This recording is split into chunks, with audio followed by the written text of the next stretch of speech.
Hey everyone, it's Kimmy with Pampered Chef. I just wanted to show you a few of my favorite kitchen tools today. Of course, you know, they're all my favorites, but these are some of my most used kitchen tools. And so I wanted to share them with you because, you know, sometimes Pampered Chef can be thought of as, oh, those wacky kitchen gadgets or, you know, things like that. But really, what we try to do is to make your life easier in the kitchen and make it easier for you to get healthy meals on the table with your family quickly. So some of these tools, again, I use just on a daily basis. So the first thing I want to show you is our Pampered Chef knives. Now, these are brand new this season. Our old knives, if you've ever seen me talk about them, you know how much I adore our old knives, but these are fantastic. So this is our 8-inch chef's knife. And so what's beautiful about it is it's lightweight. So they did reduce the weight. They made the blade thinner, which means that it goes through the food easier. And again, all of our sharp objects come with covers so that you don't hurt yourself. So even if you buy the whole knife block set with all the knives, each knife comes with the case so that if you do have to store it in a drawer, or if you're taking it with you somewhere, like I take them to potluck sometimes if I have to cut things, and it's really handy. So I keep all of my covers. And that goes for like the quick slice too. I'm not going to show this to you this evening, but like all of our products come with guards, all of our sharp products, you know, just to make sure that when you store your products, you're not going to hurt yourself on them. So Pampered Chef has been very thoughtful in, you know, the way they package things and to make sure that they are safe for you and your whole family. So back to the knives. So these are German steel and they are one piece, the tip to end. And so you can see that here with our brand new, oh my gosh, handles. So we've got the 3 rivets here and then you can see it is all one piece. Which means it's not going to break on you. It's not going to come apart here.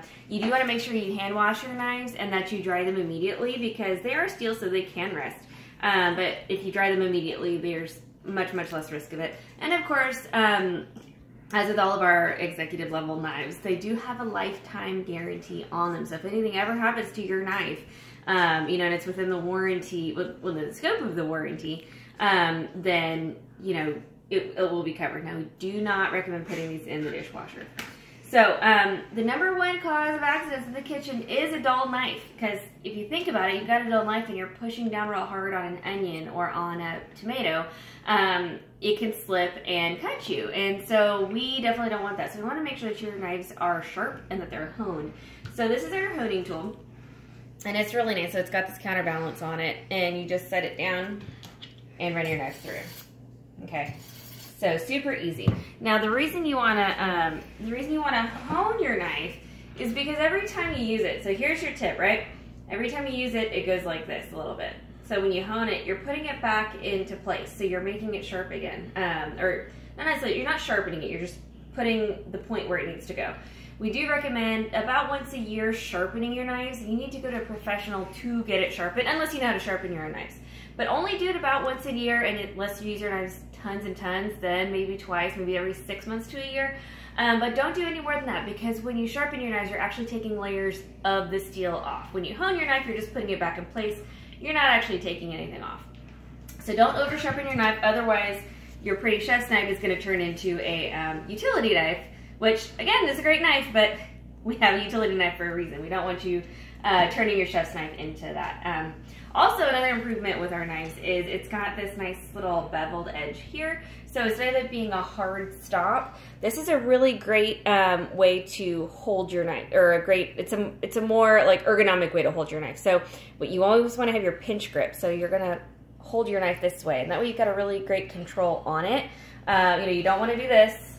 The only time you want to do this is if you're using like a paring knife or something smaller where you need kind of pivoting control. When you're cutting, you know, you're doing this rocking motion. You don't want to do this because you have less control that way. So you want to hold it with your pinch grip. And the nice thing about these too is you've got your little PC logo here. Well, that's a great place to put your thumb. Now I have tiny child hands, so my thumb doesn't go right on there, but for those of you with normal size hands, your thumb will go right there on that. The other cool thing about this guard is you can practice with it, right? So you put your thumb here right where the PC is, so that's pretty cool. They put it exactly where it is. And it shows you exactly where it goes. So you can practice cutting with your guard on, okay? So the next thing I'm gonna show you is our cheese grater. So what comes on that bag of cheese, of course, is food grade silicone, cornstarch, any plethora of other things on there to keep it from sticking together. So when you're buying a bag of cheese, let's say an 8-ounce bag of cheese, you're not buying 8 ounces of cheese. You're buying some cheese and then all that other junk that they put on it. So, you know, you're really not getting your money's worth. Not only that, but this 32-ounce block of cheese cost me $7. If you buy a bag of cheese, let's say on the cheaper side, it's $2.50 a bag. Maybe it's on sale. Sometimes they're $3 a bag. So you're paying anywhere from $10 to $12 for 32 ounces of cheese versus this $7 block of cheese, right? So, well, you're thinking, oh, it's not going to keep though. It does. So what I do is I cut these into 4s, so to 4 8-ounce blocks, and then I wrap them in foil. The reason it's important to wrap in foil is because plastic breathes, so it's going to go bad quicker. But you can wrap it in foil individually. I always put like an MJ for Monterey Jack, or a CJ for Colby Jack, or an M for mozzarella on top of the foil, so I know what I'm pulling out of the refrigerator or freezer. So if you don't use a ton of cheese, but you still want to buy in blocks, you can freeze it. Again, make sure you put it in the foil so it doesn't get freezer burn, things like that. And you can wrap it, you know, a few times and put it in a freezer bag also for that extra protection. But the other good thing is, like, let's say you only need a little bit of cheese. I know, who just needs a little bit of cheese, right? But my child only wants a tiny bit of cheese on her eggs. I mean, sometimes I question who her mother really is, but I'm fairly certain she's mine. But she just likes a little bit of cheese on her eggs. So if I need to, I can just pull a block out or pull one of my packages out, shred a little tiny bit of cheese for her eggs, put it on, wrap it back in the foil, and throw it in the fridge. Now, if I had a huge bag, well, not huge, but if I had an 8-ounce bag of cheese, and I had to rip that sucker open, put just a little bit on, and I'm not making, let's say, tacos or lasagna or something later in the week, it may go bad before then. It may go stale. So this is a really great way to save yourself a whole bag of cheese when your child just wants a tiny bit. So I just cut right through the plastic when I'm cutting these, and I just kind of eyeball it. I don't really do any kind of fancy measuring. I mean, really, you'll be so amazed at how much cheese you get out of 8 ounces or about 8 ounces that you'll see why it doesn't make a huge difference. So I just cut it in half here. And see how sharp this knife is? It's going right through the plastic. So I just go once, and then I go once again down the middle. The second cut's a little more difficult just because the plastic isn't all together, but still not terrible. Oh, that was about well. Okay, so before I wrap it in plastic, well, here, I'll just do one real quick. I always take the plastic off because, again, plastic breathes, and then you're not going to get that really tight foil seal on it if you leave the plastic on. So don't leave the plastic on. So I just put it in the middle, wrap it real tight so that there's no air. And then you have a nice, pretty 8-ounce block of Colby Jack cheese. Colby Jack's our favorite, so we buy that the most. All right, so here's our 8-ounce block of cheese. And here's our cheese grater. Okay, so this is one of my all-time favorites. Don't do what I did. So I didn't know, this was years and years ago, when I bought this. I didn't know how to open it. I couldn't figure it out, and I left it in my drawer for a whole year before I actually finally pulled it out. Don't do what I did. If you buy one and you can't figure it out, call me. I'll walk you through it. But it's really easy. So again, the guard, Pampered Chef, again, all about safety. So when you open this, make sure you have your guard on it. So right here is not a button. It's just a thumb rest. It's not going to do anything when you push on it. But rest your thumb there, okay? Grab this and pull down. And then that's going to allow you to open it. Okay, and it'll click into place. Again, same thing when you want to close it, or if you want to put it on its easel setting, I guess you could say. It goes just like that. So again, thumb, grip, pull down, and that opens it up. Thumb, grip, pull down, and then you get your easel, thumb, grip, pull down, and then it slides for easy storage, okay? So we're gonna do our easel kind this way. I know some people who do pull it this way and can shred it that way, but I'm not that talented, so I use the easel way. Okay, so you'll see how fast and easy it is to grate 8 ounces of cheese. Here we go. Oh, by the way, this does come with a guard. It comes with it, and you should always use it. Cut your cheese into chunks, use your guard. I know many people who have hurt themselves, but I'm stubborn and I'm not using my guard. So you use your guard, okay? Because it will come with it, and make sure you use it. All right, and this is our coarse grater. So we do have a fine grater as well, like for Parmesan and your harder cheeses. And you could also get a really great fine grate on it if you wanted to use it for cheddar or Colby Jack or anything like that. Any of your cheeses, really, if you want to get a fine grate on, you can use the fine grater. So this is a whole lot better and a whole lot sharper than our mom's box graters, right? I mean, I think I still have a box grater under my cabinet that I just haven't gotten rid of, but my mom uses this now, and you know, we haven't really looked back at those box graters, but they're just not as sharp. Okay, here we go. Look, this is quite a bit of cheese. I mean, this is really what you would get in a bag of cheese, right? And we're not even done with this sucker. So grating your own cheese makes such a difference. And again, you know, you're not having to get that big old box grater that's hard to clean. You just got this, it's easy to clean. And I've had this same grater for years. I mean, probably 4 or 5 years now I've had it. And I take it with me to all my shows. I use it every time I need cheese. And you see, it shreds beautifully. I mean, there's no slowing this thing down. So, now why is it important to grate your own cheese? Besides, of course, it's a healthier cheese. You're not putting all that junk into your body that you don't need. You also get a better tasting cheese. I mean, it makes a world of difference. And you get a better melting cheese. So, you know, there's just so many good reasons to make your own. All right, so this is why you need, my cameraman wants the rest of the cheese. There you go. Again, another benefit to grating your own cheese. I mean, look at that. That's not even 8 ounces of cheese. Because, again, my cameraman wanted payment for his services in cheese. Totally fine. But that is a ton of cheese. That's a lot of cheese. And that was the smallest cube that I bought. It was probably less than 8 ounces. Anyway, I digress. So the last thing I want to show you this evening is our whipped cream maker. It is amazing. I don't like whipped cream. I don't like the pre-made whipped cream that you get in the freezer. I will use it sometimes like in puddings and stuff like that call for it, or I used to anyway. But that's the only time I'd ever use it because I did not like the taste. It's artificial. If you look at a list of ingredients, it is a laundry list.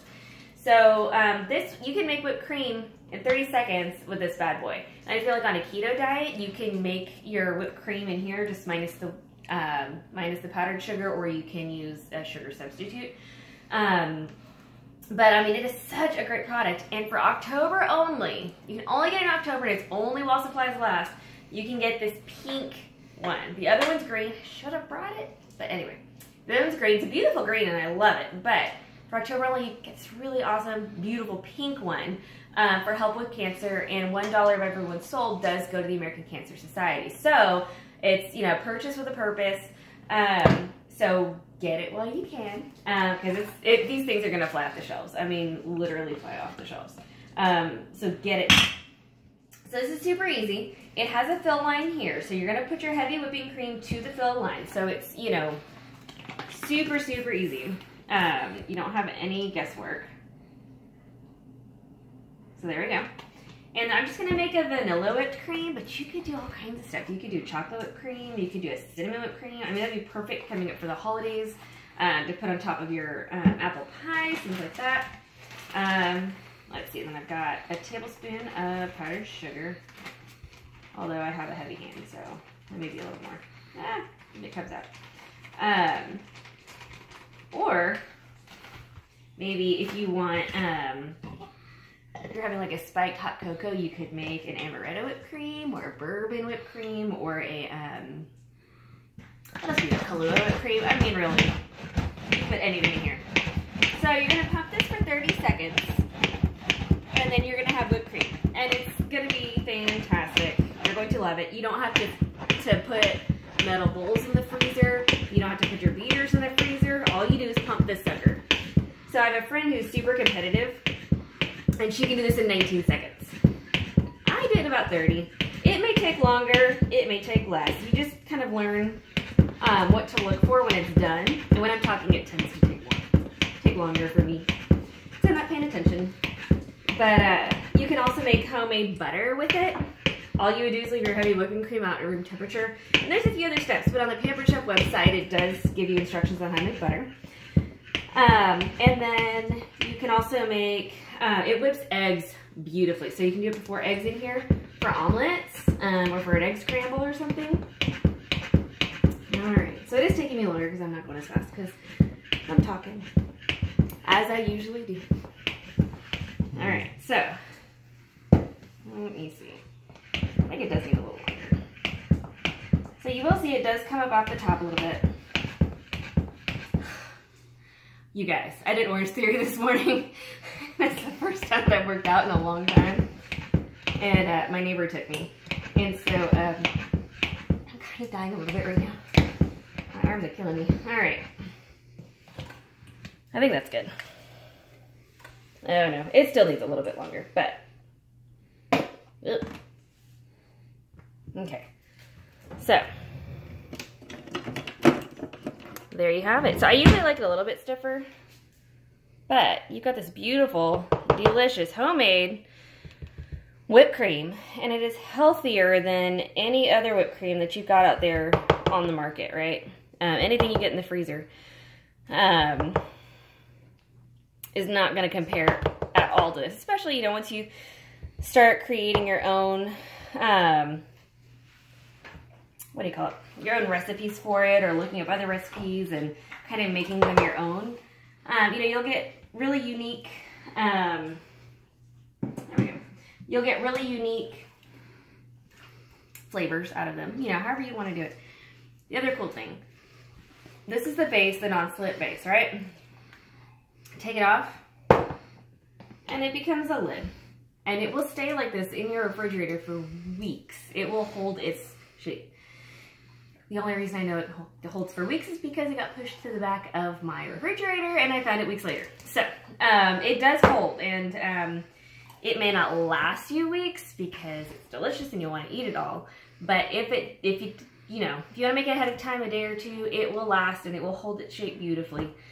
So anyway, that's why it's another one of my favorite products. So again, you know, these products are made with getting people around the table in faster time. You know, we all lead really busy lives, you know, and making healthy meals, you know, not buying all the prepackaged stuff, showing you how easy it is to make dinner versus going to the fast food, things like that. So in any case, thanks for watching. If you have any questions, feel free to email me, text me, message me. We are closing the party tomorrow evening, so make sure you get your orders in, or message me, or put on Facebook that you want anything that you like. And I can get an order started for you. So I hope you all have a wonderful rest of your weekend, and we'll see you soon.